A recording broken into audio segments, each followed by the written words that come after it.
Accomplishment Coaching is proud to present the following fine programming. Accomplishment Coaching, where coaches lead and leaders coach. AccomplishmentCoaching.com. Welcome back to The Coaching Show with your host, Master Certified Coach Christopher McCullough. And we're delighted to continue today with yet another interesting topic to wrap our brains around. I want to let you know the voices that you're going to hear. My special, today-only guest co-host is Jason Dukes. He's an innovator in personal transformation. He's the founder and CEO of Captain's Chair Coaching. You can find out more by going to the web, www.captains-chair.com. That's captains, plural, -chair, singular.com. Jason focuses on bringing peace to the world by helping people embrace their gift and give it to the world. He's also the creator of the Give Your Gift to the World audiobook and has produced a conference series called Uncovering Ourselves. Also a contributing writer for Black Enterprise. And again, you can find him on Twitter at Be Your Captain, on YouTube and Facebook at Be Your Captain, or on the web at captains-chair.com. In addition, our next guest, just delighted to have him with us and find out what we can learn. Mark Silver holds a Master of Divinity. He's the founder of and leads the team at Heart of Business. And since 2001, he and his team have helped thousands of business owners around the world get more clients, make more money without sacrificing integrity. He's a recognized master teacher in his Sufi spiritual lineage, and the Heart of Business approach integrates accessible spiritual connection with concrete, useful marketing and sales approaches to make business feel good to the heart. He's a fourth-generation entrepreneur, and we're delighted to welcome him to our microphones. Mark Silver. Hello, sir. Yes, hello. Delighted to be here. Thank you very much. Look around. Where do you find yourself today? What part of the world do you join us from?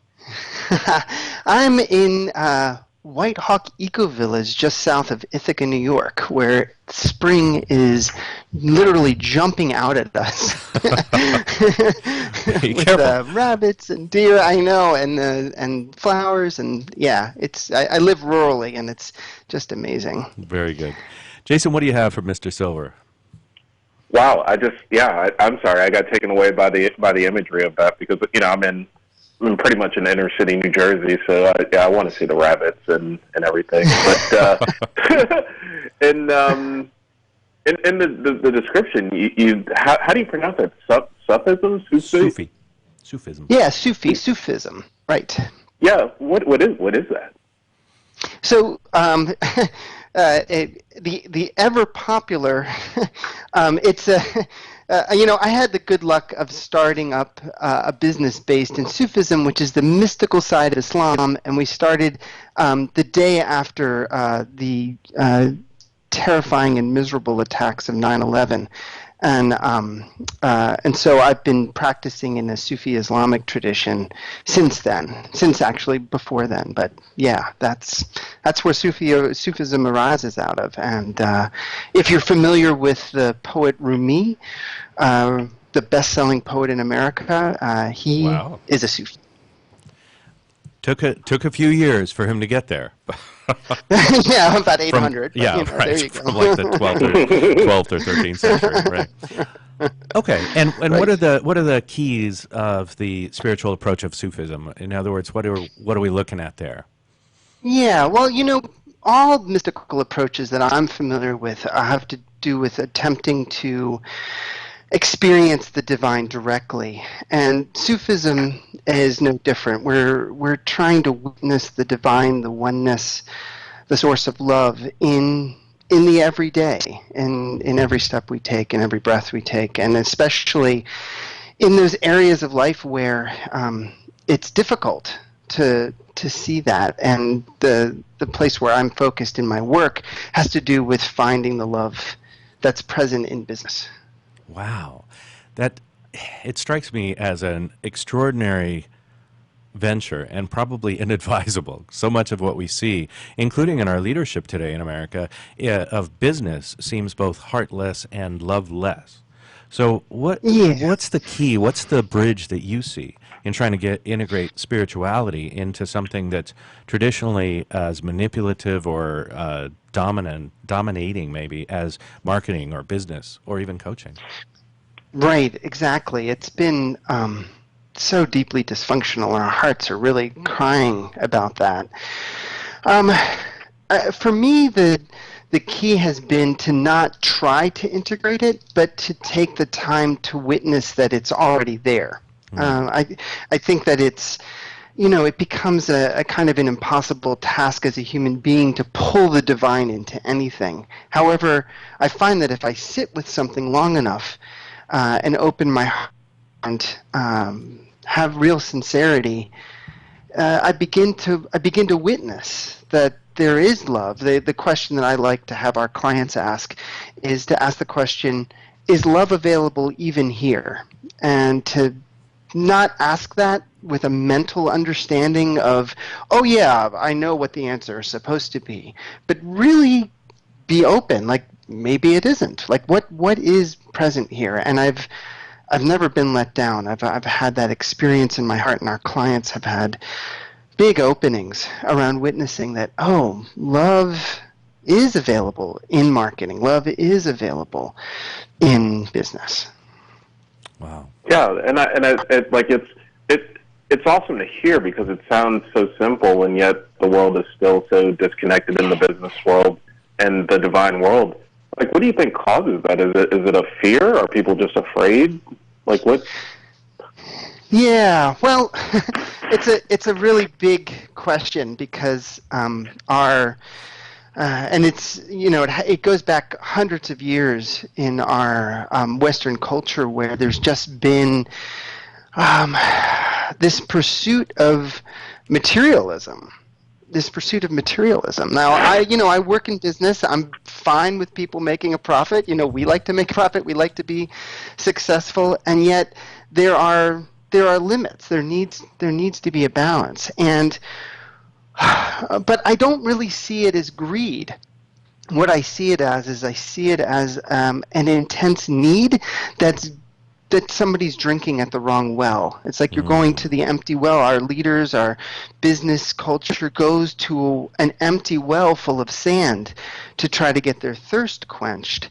And because it doesn't quench their thirst, but they don't know where else to turn, they just keep taking more and more and more. We see this with people who have accumulated incredible wealth and just want more, more than they could do anything with. And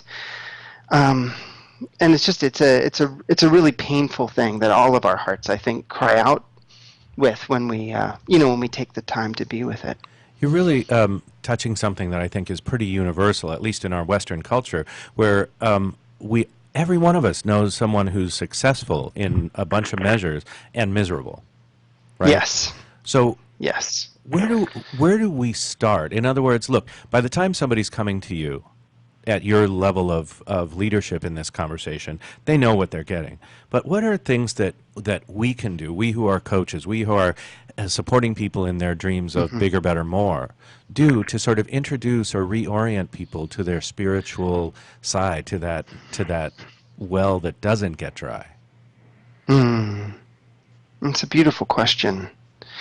I think that one of the ways that we can do this is by drinking at the well ourselves, right? It's like there's so many different spiritual paths, and some of them aren't, defined in any particular way. But for whatever method we use, our hearts all have access to that source. Oh, sounds like we lost something. Are you there? I'm here. Oh, okay. Can you hear me? Yeah, I'm so sorry. Yeah. I may have made that up. Yeah. There was an abrupt end. No, I lost you too. Okay, great. Will you say? I heard the sound, but I don't know where it came from. I'm so sorry. Will you say the last thing again, just so we don't lose it?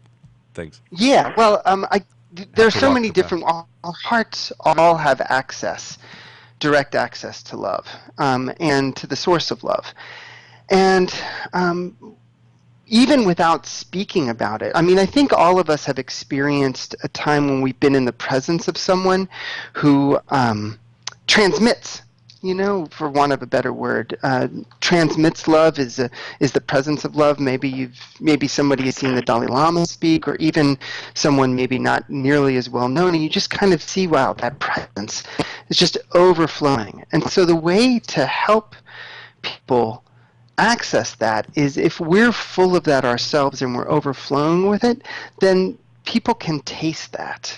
People can taste that, and it changes the reality of the room that we're in. It changes the reality of the conversation that we're in. And so I think that that's the first step, is to, do our own walking, as the Sufis talk about it, walking on the journey of letting our hearts be fulfilled. Yeah, well, and I'm assuming that step 2 is the process that you work. Well, step 1 and step 2 would be the process that you work on with your clients. So, how about telling us a little bit about that? Like, what do you do with your clients? What's the expectation? How does it work? Well, first we have them prostrate completely to the ground. No, we don't. Me too. See, so much in common. Wait, we weren't supposed to do that, Christopher? Stop. Let the man speak. So there's a Sufi practice called remembrance, and what it is it's merely calling the name of the divine, or a name of the divine, through the heart. And it's a very simple, open practice. You can use any name that resonates with you or that you want to. And we have people do that not from a place of trying to change anything. A lot of people, when they approach spiritual practice, think, oh, I'm supposed to enter a peaceful place, or I'm supposed to feel a certain way. And what we want people to know is that there's room to feel exactly how you're feeling, that you don't have to make room. The fact that you feel that way is exactly how it is. And it's really common in business because our survival is wrapped up in it. It's like keeping food on the table. Of course we get freaked out. What if it was okay? What if there was room to be freaked out and love was available even here? One of the names for the divine that the Sufis use is the friend. And what if the presence of the divine was like a beloved friend that could just be with you no matter what's going on? And so that's what we try to help people do, is to be in that presence of letting the heart open, even while we're in pain or even while we're struggling. And conversely, I'll add this piece in, sometimes when people start to experience success that they haven't experienced, that will also start to shut them down because it's so disorienting. And so can you be in the presence of the divine and be humble enough to accept what's coming? And so both of these kinds of extremes that tend to be outside our comfort zone are really helpful to do in the presence of love. Wow. So delicious, so great. I hope that I'm not taking us out of our hearts by looking at the actual needs of marketing for most coaches. So many coaches out there have been given multiple or even different messages about how we can best market our services or how we can support companies in marketing theirs. So one of the things I know that you love to point to is how many people we actually need to get our message out to.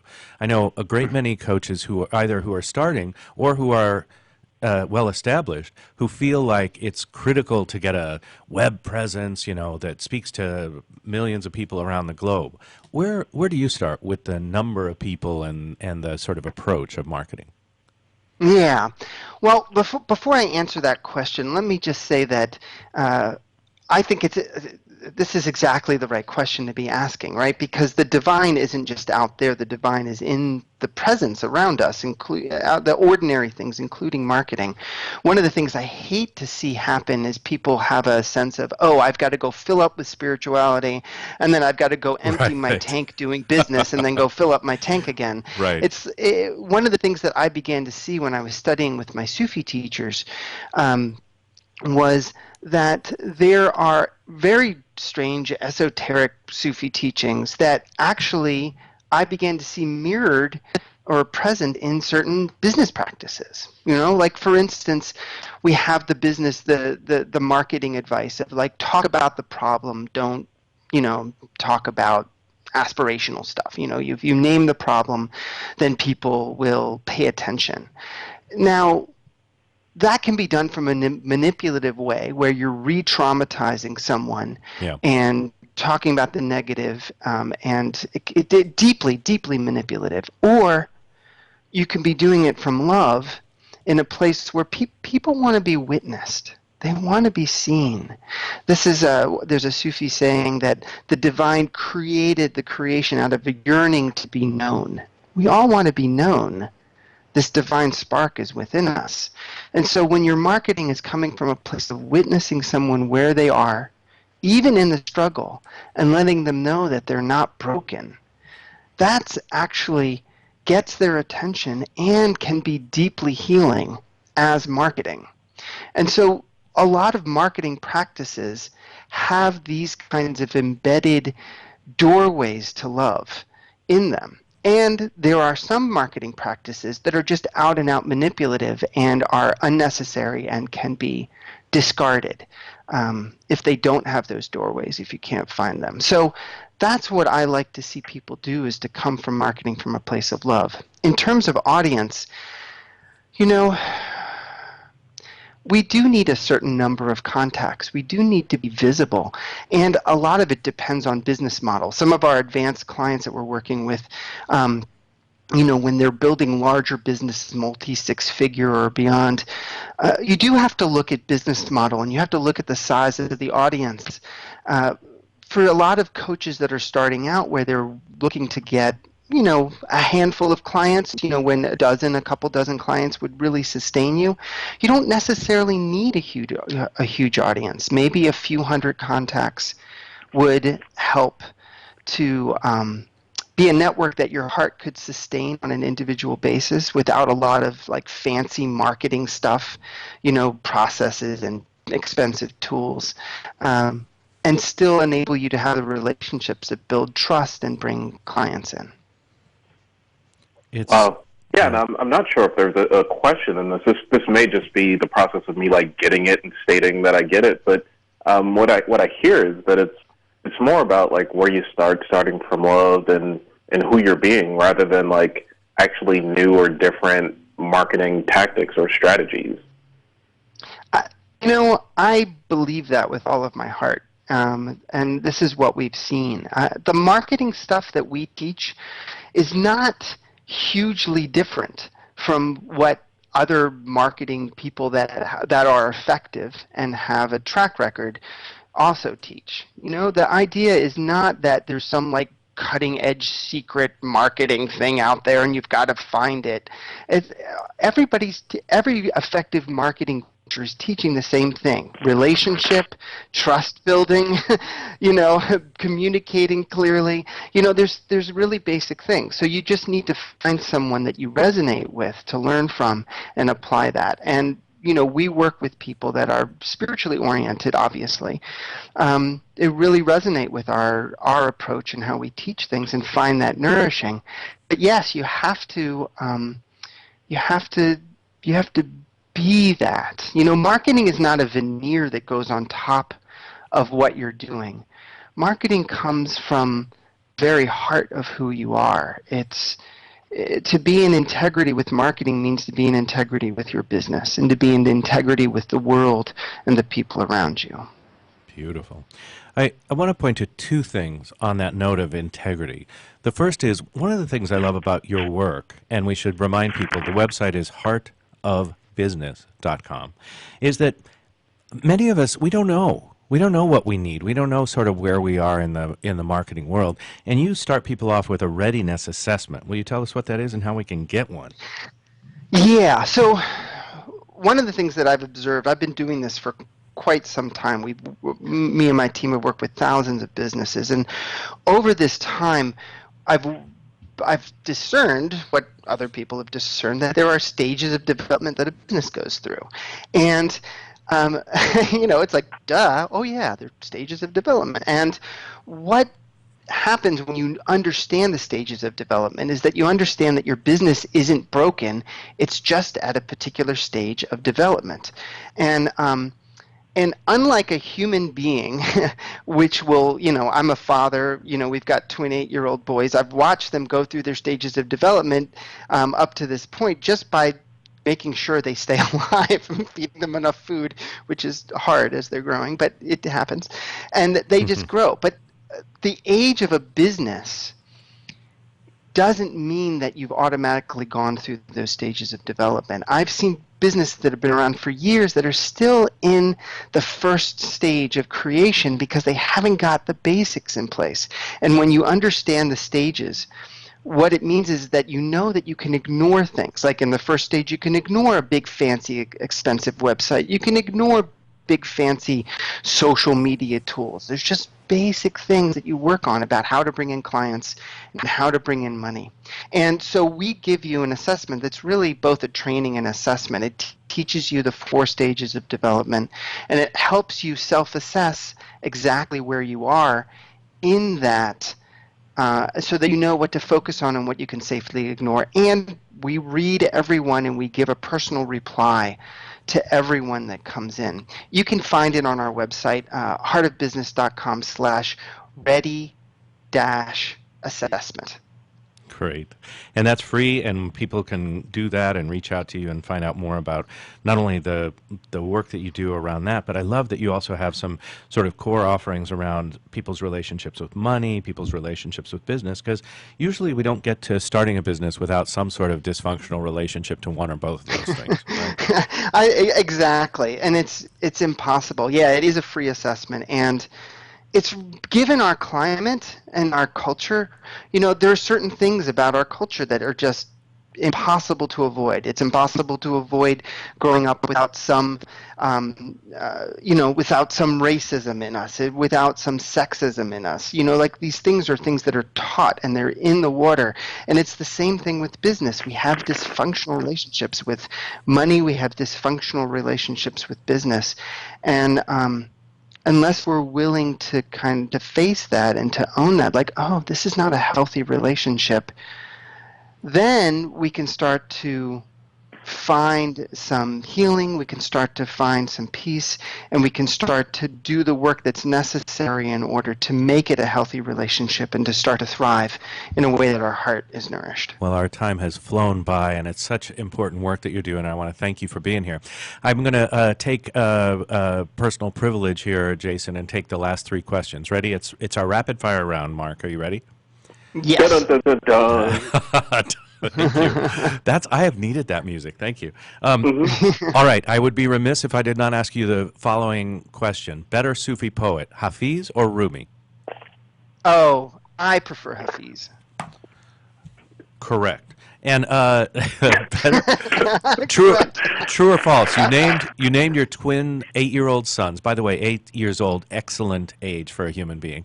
Your twin 8-year-old sons. You named them Sam and Dave after the legendary soul group. That is false. One's okay. named after my grandfather and one's named after my wife's father, who are both passed. I like my story better. And we now have about 30 to 45 seconds for you to give us a parting thought or a parting shot, something you'd like 30,000 or so coaches to know today. You don't have to create love. You don't have to create wisdom or strength or any of these things. These are divine qualities that are available to all of us, and we just have to ask for them. We just have to ask over and over and over and again to be filled. And we're just containers. We're just vessels, and we work best when we're empty. So beautiful. The website is heartofbusiness.com. Immediately go there, take the readiness assessment, and start engaging with these extraordinary people doing amazing work of bringing spirituality to our marketing. Thank you so much, Mark Silver, for the work that you're doing and for being with us today. And it's been more than a pleasure. Thank you. Deeply grateful. Thank you. Mr. Jason Dukes, thank you for the fine work that you're doing to deal with Thank you also. Not only leadership, but also everything that Mark pointed to, about our fundamental dysfunctions, including racism, sexism, and breaking down barriers in the world. Of course, you can find him on the web at captains, plural, -chair.com. That's captains, plural, -chair, singular.com. And anything you'd like to say as a parting gift today, Mr. Dukes? Wow. Just gratitude. Again, gratitude for you, Christopher, gratitude for the show, and just hearing these amazing messages from these two awesome individuals. I'm looking forward to my day. It's been a great time. I thank you, dear listener, for being with us once again. We're here each and every week bringing you people out on the cutting edge of coaching, doing something interesting, or just plain fun. It's The Coaching Show here on WSRadio.com or wherever fine podcasts are available. I thank you for listening, and we will talk to you next week.